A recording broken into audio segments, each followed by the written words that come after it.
그럼 오늘 나온 대통령 국정 지지율 여론조사 결과도 잠깐 보겠습니다.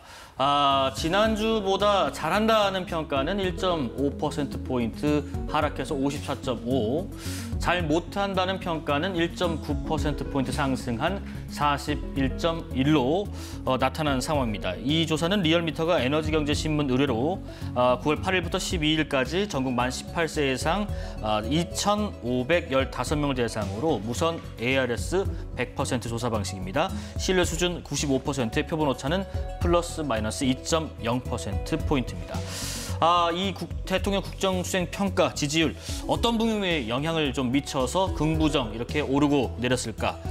어떤 요인이라고 생각하시나요? 일단 여러 요인이 있을 것 같은데요. 기본적으로는 이 하락폭이 오차범위 내에 있기 때문에 그렇게 이제 유의미한 지표로 보이진 않지만 이제 추세로 봤을 때는 이제 여러 분석이 있을 수 있겠습니다만 이를테면 특검법과 관련해서 국회에서 좀 이제 설왕설래가 있고 민주당 내에서도 좀 갈등이 좀 노정화됐다라는 그런 분석이 나오는 그런 국면이 국정 운영에 긍정적으로 작용하지는 않았을 것 같고요. 또 한 축은 이제 조지아주에서 한국 이제 국민들이 구금이 됐던 것도 이게 왜 이렇게 매끄럽지 않게 됐지? 이게 트럼프 행정부의 1차적으로는 잘못으로 생각합니다만 이 부분에 대해서도 정부로서는 이제 지지율 순항에 도움이 되는 이슈는 아니었다 보니까 종합적으로 이런 추세가 나왔던 것 같습니다. 외교적인 어떤 구금 사태 또 그리고 여당 내에서 있었던 어떤 합의 차원에 있어서 분란. 어떤 요인이 있었다고 보십니까? 그렇죠. 민주당의 폭주를 이제 국민들께서 다시 한번 목도를 하시면서 허니문 기간이 이제 완전히 끝났다라고 생각을 해야 될 것 같습니다. 이번에 특검법에 대해서 합의를 갑작스럽게 결렬시키는 정말로 웃지 못할 사태가 민주당 내에서 있었던 거잖아요. 그리고 그 이전에도 법사위 간사와 관련해서 그동안은 국회의 관행이라는 게 있었는데 나경원 의원에 대해서 계속적으로 받아들일 수 없다라고 민주당이 하는 이야기들. 대통령은 오히려 어떻게 보면은 여당이 조금 더 많이 갖고 있으니까 내어주라라는 이야기를 했습니다만 지금 보여주고 있는 민주당의 모습이 그렇지 않거든요. 이런 것들은 결국 대통령의 지지율에 있어서도 대통령은 협치를 이야기하고 있습니다만 결국엔 마이너스가 될 것이라고 생각을 합니다. 그리고 조지아주에서 있었던 사태는 우리 국민들께서 이 정부에 대한 신뢰가 완전히 무너지는 계기가 됐다고 생각을 해요. 지금 관세 협상과 연결이 돼서 지금 생각을 할 수밖에 없는 상황이고 이런 상황에서 대통령은 한미 정상회담에서 합의문을 작성하지 않을 정도로 이것이 서로 간에 완벽하게 합치가 있었다. 너무나 완벽했다라고 분명히 국민들께 그렇게 이야기를 했습니다. 그런데 100일 기자회견에 있어서는 사인을 왜 하나요? 우리 국익에 맞지 않는데 결국에는 모든 것이 완벽했다라고 이야기했던 것은 국민들에게 거짓말을 했다는 것을 자백했다라고밖에 볼 수 없는 거거든요.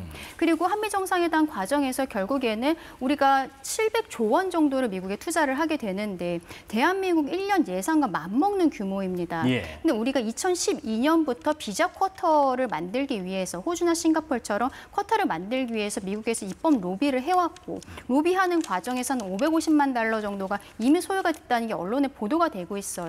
그러면은 이번에 협상을 하는 과정에 있어서 이렇게 큰 돈이 들어가는데 왜 쿼터 하나 제대로 못한 것인가? 아예 여기에 대해서 손을 놓고 있던 것이 아닌가라는 생각이 들고 그게 결국 이번에 300여 명의 우리 국민들이 갑작스럽게 봉변을 당하는 사태까지 이르게 된 것이다. 국가라는 것은 결국 국민들의 안전과 생명을 지켜야 되는 것이 최우선순위인데 지금 정부가 그것을 제대로 하고 있는지에 대해서 국민들께서 의구심을 가지고 계시기 때문에 지금 이번엔 소폭 하락한 것으로 나왔습니다만 저는 앞으로도 올라갈 계기는 별로 없지 않을까라는 생각도 듭니다. 조지아주 구금 사태와 더불어서 대통령 지지율에 영향을 좀 미친 부분까지 고려를 했을까요? 더 센 3대 특검법 처리를 둘러싼 갈등을 봉합하기 위해서 민주당의 투톱인 정청래 대표와 김병기 원내대표가 부부도 형제도 싸우는 거다라면서 오늘은 원팀을 강조했습니다.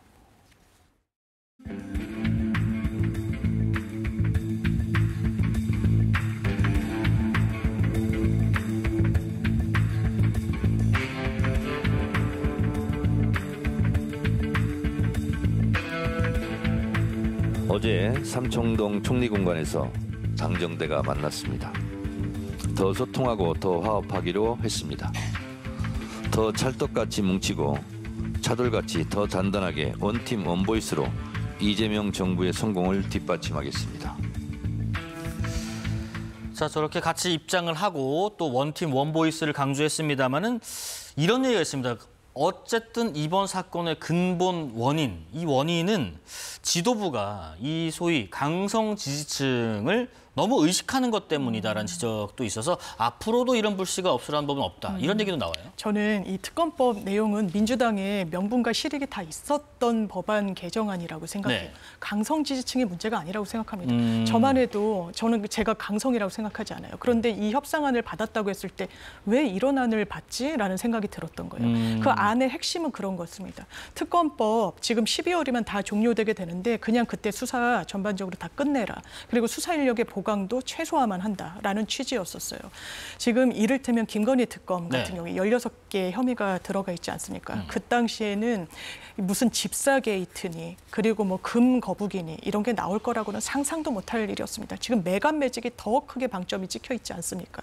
그러면 12월이 됐다고 딱 끊는 게 맞는 것인가? 이건 강성 지지층의 목소리가 아니에요. 민주당의 당원 목소리뿐만 아니라 저는 합리적인 국민들의 목소리라고 생각합니다. 네. 그런데 이 과정 중에 이 협의가 있었다는 거고 좀 매끄럽지 않았던 걸로 보였던 측면이 있죠. 김병기 원내대표도 이런 걸 혼자 하냐라고 되물었을 때는 당 지도부의 최소한의 교감은 있었던 걸로 보입니다. 뭐 국민의힘에서는 대통령도 모르지 않았을 리 없다라고 얘기합니다만 이건 기본적으로 이미 있는 근간의 법을 연장할지 말지 수사 인력을 더 보강할지 말지에 어떻게 보면 조금 이 지연 말단적인 부분이라서 대통령까지 그 부분에 대해서 챙겼다고는 보기 어려운 것 같고요. 그렇다면 이 과정 중에서 약간의 갈등은 있었습니다만 이거는 민주당으로서는 수용은 하기 어려웠던 협상안이었던 것 같아요. 그 과정에 대해서. 원내대표 간에 합의를 그렇죠. 먼저 했었던 사안이잖아요. 그렇죠. 그거는 실책이었다고 저도 생각을 하고요. 그런 실책은 없어야 된다라고 보고 그 과정 중에 있었던 이제 이른바 투탑 간의 갈등과 관련해서는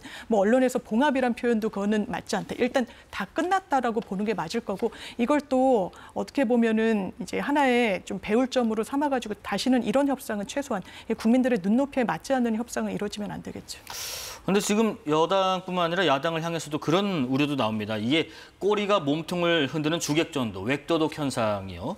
그러니까 강성 지지층 목소리에만 끌려다니면서 어떤 공당으로서 가치가 좀 소실될 우려가 있지 않느냐 하는 건데 그 결과는 결국 극단으로 계속 치우치는 거겠죠.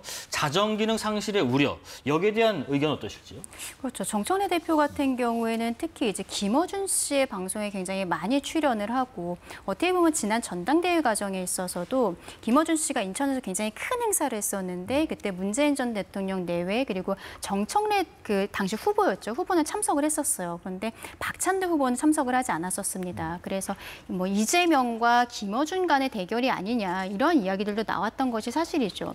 근데 정청래 대표는 어쨌든 강성 지지층들에 대해서 김어준 씨 유튜브를 통해서 조금 더 가깝게 있는 사람이 아닌가 싶어요. 네. 그렇기 때문에 이번에 특검법 협상에 있어서 저는 김병기 원내대표가 너무너무 억울할 거다라고 생각을 하는 것이 이러한 협상, 특히 특검법과 관련한 협상이라면은 정무수석을 통해서 대통령실까지 모두 연결이 되어 있었어야 되는데 지금 법사위 추미애 위원장도 본인 알리바이를 이야기하고 있잖아요. 회의 중이어서 알 수 없었다. 그리고 대통령도 100일 기자회견에서 본인은 정말 몰랐다라고 이야기하고 정청래 대표도 마치 김병기 원내대표가 단독으로 처리한 것처럼 이야기를 하고 있습니다.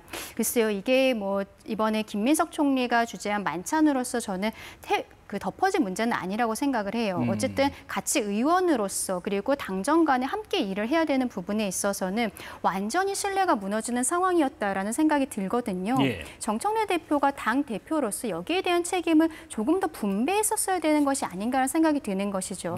대통령을 더 돋보이게 하기 위해서라도 정청래 대표가 여기에 대해서는 저는 받았어야 됐다고 생각을 합니다. 네네. 결국에는 이것은 그냥 겉에서 보이는 봉합이었다라고 생각을 하고 최근에 정청래 대표가 또 우상호 정무수석도 큰 목소리가 났었다라는 보도들이 굉장히 많이 나오고 있는 상황에서 정청래 대표가 김어준 씨와 그 유튜브를 강성 지지층을 뒤에 업고 자기 정치가 너무 강화되고 있는 것이 아닌가 그런 생각이 듭니다.